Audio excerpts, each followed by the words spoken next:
भारतीय किसान यूनियन के प्रवक्ता राकेश टिकैत ने आरोप लगाया है कि बीजेपी उत्तर प्रदेश में आगामी विधानसभा चुनाव से पहले किसी बड़े हिंदू नेता की हत्या करवा सकती है। उन्होंने कहा ये यूपी और उत्तराखंड में चुनाव को फिर हिंदू मुसलमान करवाएंगे। उन्होंने आगे कहा सरकार चाहती थी किसान आंदोलन में हिंदू सिख हो और यहाँ मुस्लिम और हिंदू के बीच लड़ाई हो।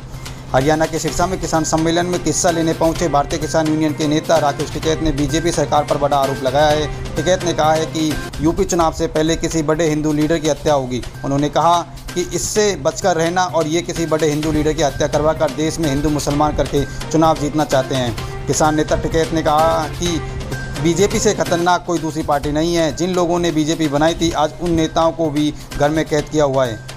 आगे टिकैत ने कहा कि इस देश पर सरकारी तालिबानियों का कब्जा हो चुका है। उन्होंने आरोप लगाते हुए कहा कि जिस एसडीएम ने किसानों पर लाठियाँ चलवाई उसका चाचा आरएसएस में बड़े अहदे पर है।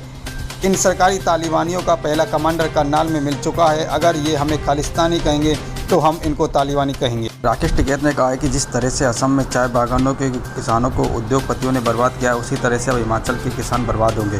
किसान का गेहूँ बिकता है 20 रुपये में और मॉल में आटा 27 रुपये किलो मिलता है। किसान का बाजरा बिकता है 12 रुपये किलो और आटा 60 रुपये किलो मिलता है। उन्होंने कहा कि जिस तरह से देश में गोदाम बनाए जा रहे हैं उनसे देश के हालत और भी ज़्यादा ख़राब होने वाले हैं। उन्होंने आरोप लगाते हुए कहा है कि सरकार बड़ी कंपनियों को पहले कर्ज देती है फिर माफ़ कर देती है, वही किसानों को सरकार कर्ज देती है और किसी वजह से नहीं चुका पाने पर उनकी ज़मीन खेत नीलाम कर देती है।